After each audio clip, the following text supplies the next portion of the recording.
Kahit man isang beses pa lang natatalo ang Dallas Mavericks ngayong regular season, maraming mga fans ang masyadong nag-aalala sa team.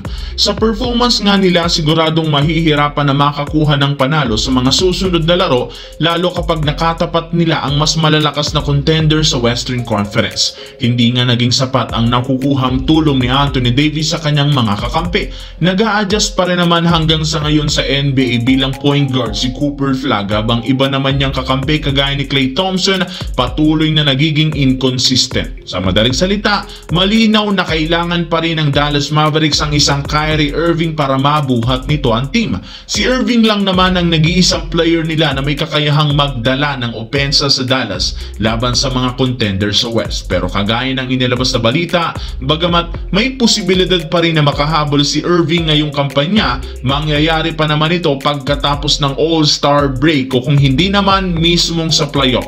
Mahaba-habang proseso pa rin naman ang pagdaraanan nito para tuluyan siyang makarecover sa kanyang ACL. Kaya kung hindi mag-i-step up ang ibang mga players, maaaring bumagsak na naman sila sa West habang wala si Kyrie Irving. Samantala, dahil nga sa lamya ng performance na pinakita ng Los Angeles Lakers, maraming mga haters ang nagsasabi na posibleng magkaroon sila ng lose streak.